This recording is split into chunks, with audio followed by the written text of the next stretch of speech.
Hello students of BSc Part First. I am Dr. Aksha Mishra. आज मैं आपका जो लेक्चर लूँगी वो इक्विसिटम का इक्विसिटम के प्रोडक्शन के बारे में ही दूंगी। जो अपन ने लास्ट लेक्चर था उसके अंदर अपन ने डेवलपमेंट ऑफ आर्किगोनिया और archegonia and shape of archegonia के बारे में पढ़ा था। आज हम पढ़ेंगे development of antheridium, fertilization, embryo development and life cycle of the ecosystem and some of the economic importance of the ecosystem also. तो डेवलपमेंट ऑफ एंथ्रेडियम अगर हम देखें, antheridium is the male reproductive organ of ecosystem and इसके अंदर क्या होता है कि जो प्रोथैलस होता है उसके लोब्स के बीच में ये पाए जाते हैं एंथ्रेडियाज एंड आर्किगोनियाज। तो कोई भी सेल जो अपने आप को एंथ्रेडिया बनाने के लिए तैयार करती है उसे एंथ्रेडियल इनिशियल कहा जाता है। इसका मैंने चार्ट बना रखा है, उसको भी आप देखते जाइए। एंथ्रेडियल इनिशियल के अंदर इस सेल के अंदर पेरिक्लाइनल डिवीजन होता है और उस पेरिक्लाइनल डिवीजन से एक जैकेट इनिशियल बनता है और दूसरा एंड्रोगोनियल सेल बनता है। जैकेट इनिशियल के अंदर हम पहले जैकेट इनिशियल वाली बात करेंगे। जैकेट इनिशियल में फिर एंटीक्लाइनल डिविजन्स होते हैं सेल्स के, जिससे सिंगल लेयर्ड एक एंथ्रेडियल जैकेट बनती है जो कि अंदर जो एंथ्रोजॉइड्स बनेंगे उनको प्रोटेक्ट करती है। इधर एंड्रोगोनियल मीनवाइल जो एंड्रोगोनियल सेल्स होते हैं वो हर प्लेन पे डिवाइड करते हैं। हर प्लेन से मतलब पेरिक्लाइनल, एंटीक्लाइनल, ट्रांसवर्स सब प्लेन से डिवाइड करके और खूब सारे एंड्रोसाइट मदर सेल बनाते हैं जिसके चारों तरफ एक एंथ्रेडियल जैकेट उसको कवर करे रखती है। ये एंथ्रोजॉइड मदर सेल्स फिर मेटामॉर्फोज होकर के एंथ्रोजॉइड्स बनाते हैं। मैंने डायग्राम बना रखा है।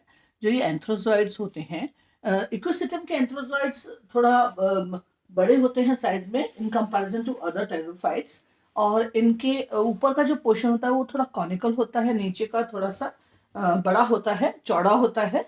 और इसके अंदर ऊपर जो कॉनिकल शेप है उस पर बहुत मल्टी फ्लैजिलेटेड होता है। ये बहुत सारे फ्लैजिलाज उपस्थित होते हैं इसके अंदर। और इसके जो है पुमणु, जो इसको हिंदी में पुमणु भी कहते हैं, इस पुमणु के अंदर ब्लिफेरोप्लास्ट होता है और माइटोकॉन्ड्रिया होता है और जीवद्रव्य भी होता है। और इसकी जो होमोजेनस बॉडी होती है और इसके जो सीलिया, जो ऊपर जो मैंने फ्लैजिलाइज सीलिया जो भी दिखाए हैं मैंने आपको, वो सीलिया जो है वो जीवद्रव्य से उत्पन्न होते हैं, डेवलप होते हैं। और पूधानी की भित्ति जो होती है उसकी तिकोनी कोशिका युक्त होती है। जो था एंड्रोसाइट मदर, ये एंथ्रेडियल जैकेट जो होती है, ये एंथ्रेडियास का जो वो होता है, मीन्स पूधानी हिंदी में पूधानी कहेंगे। पूधानी की जो वॉल होती है उसके ऊपर की साइड में कुछ सेल्स जो होते हैं वो तिकोने होते हैं, और वो तिकोने होने के कारण थोड़े से पतले भी होते हैं जो हट जाते हैं, जिन्हें कवर सेल्स कहा जाता है। मैं पूधानी की बात कर रही हूँ, पुमणु की बात नहीं कर रही हूँ। पूधानी जिसके अंदर एंथ्रोजॉइड्स या पुमणु बने थे। तो ये जब ऊपर से कवर सेल हट जाता है पूधानी के, तो ये एंथ्रोजॉइड्स उसमें से बाहर निकल जाते हैं और अपने सीलियास के द्वारा वो पानी के अंदर तैरते हैं और फ्री होकर के सीलिया से तैरते हैं। अब फर्टिलाइजेशन के बारे में हम पढ़ेंगे। फर्टिलाइजेशन में क्या होता है कि मैंने पहले आपको बताया था आर्किगोनिया की जो शेप होती है वो फ्लास्क शेप होती है। वो इसकी एक नेक होती है और नीचे इसके फ्लास्क टाइप स्ट्रक्चर होता है। जो नेक होता है उसके अंदर 2 या 3 नेक कैनाल सेल्स उपस्थित होते हैं जो चारों तरफ से नेक सेल से घिरे रहते हैं या नेक सेल उनको सुरक्षित रखते हैं। और नीचे वेंटा कैनाल सेल होता है, वो जो फ्लास्क शेप जो बॉडी होती है उसमें, और एक एग सेल होता है। तो मीनवाइल जब ये एंथ्रोजॉइड्स बन रहे होते हैं तो आर्किगोनिया पहले बन चुका होता है, पहले आर्किगोनिया बनता है। तो आर्किगोनिया जब बन चुका होता है तो उस समय नेक कैनाल सेल जो होते हैं वो डिसइंटीग्रेट हो जाते हैं और डिसइंटीग्रेट होकर के एक मैलिक एसिड जैसा सब्सटेंस निकालते हैं जो एंथ्रोजॉइड्स को अट्रैक्ट करता है अपनी तरफ आने के लिए।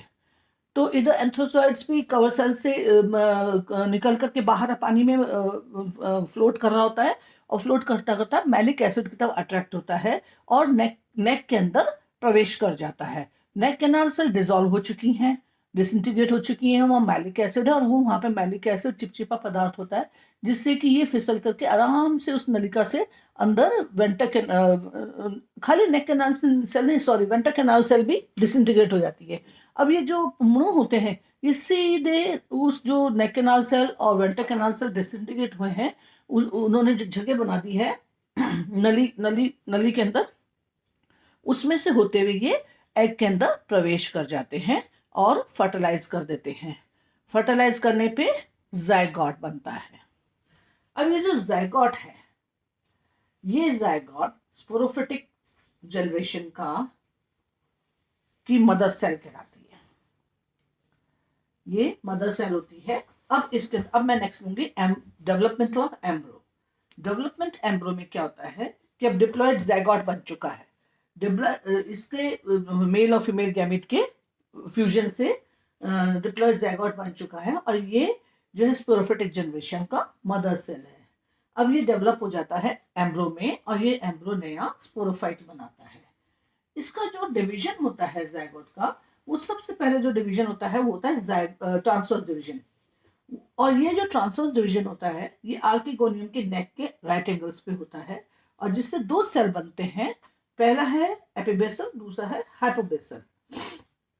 जो सेकंड डिवीजन होता है इनके अंदर वो वर्टिकल होता है और उसमें 4 सेल बनते हैं एम्ब्रो के और ये जितने भी चारों सेल होते हैं बिल्कुल डिफरेंट शेप और साइज में होते हैं। अब इनके अंदर 4 सेल के बाद में फिर वापस डिवीजन होता है और डिवीजन होकर के इनके अंदर जो सेकंड वर्टिकल डिवीजन होता है उसके राइट एंगल्स पे फिर एक होता है 4 लार्जेस्ट जो होता है वो होता है 4 एपिबेसल सेल्स। इसके अंदर जो सेल्स बनते हैं वो होते हैं 4 एपिबेसल सेल्स और differentiates as apical cell of the shoot. और जो लार्जेस्ट हाइपोबेसल सेल्स होते हैं बड़े लार्ज वो रूट इनिशियल बनाते हैं और बाकी जो रिमेनिंग होते हैं वो give rise to the foot. अब एक्टिव डिवीजन जो एपिकल सेल में एक्टिव डिवीजन होता है फिर शूट बनता है और root initial results in the establishment of the shoot and root. तो ये सारा आपका, और जो एम्ब्रियोनिक रूट होती है वो प्रोथैलस के अंदर से अपने आप को सॉइल के अंदर एंटर कर जाती है। और जो फर्स्ट शूट होती है जिसे प्राइमरी स्टेम भी कहते हैं वो नेक से निकल करके आर्किगोनियम के नेक से निकल करके ऊपर की तरफ बढ़ती है और बाद में नोड्स और एंटी नोड्स में डिफरेंशिएट हो जाती है और हर एक नोड के ऊपर प्राइमरी स्टेम की हर एक नोड के ऊपर 3-3 पत्तियां या लीव्स उग जाती हैं। तो ये है सारा इसका इक्विसेटम का एम्ब्रो, डेवलपमेंट ऑफ द एम्ब्रो। अब है life cycle of the Equisetum, जो मैंने चार्ट भी बनाया है आपके यहाँ पे। तो इसमें हमने देखा था इक्विसेटम है देखिए बीच में, और इक्विसेटम के जो वेजिटेटिव रिप्रोडक्शन होता है वो ट्यूबर्स के द्वारा होता है, वो भी दिखाया गया है।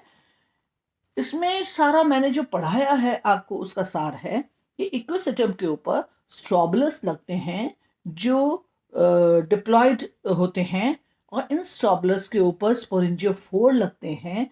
इन स्पोरेंजियोफोर में स्पोरेंजिया होते हैं और इन स्पोरेंजियाज के अंदर स्पोर मदर सेल बनते हैं। ये spore mother cell meiotic division के द्वारा स्पोर्स बनाते हैं।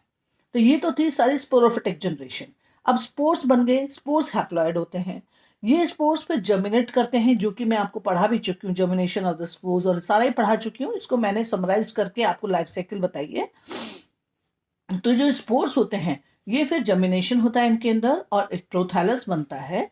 इस प्रोथैलस के ऊपर एंथ्रिडिया और आर्किगोनियम बनते हैं। ये जो है एंथ्रिडिया जो होता है ये फीमेल रिप्रोडक्टिव ऑर्गन होता है, आर्किगोनिया एंथ्रिडिया मेल रिप्रोडक्टिव ऑर्गन होता है और आर्किगोनिया फीमेल रिप्रोडक्टिव ऑर्गन होता है। एंथ्रिडिया जो मेल रिप्रोडक्टिव ऑर्गन होता है ये एंथ्रोजॉइड्स बनाते हैं और आर्किगोनिया के अंदर एग बनता है।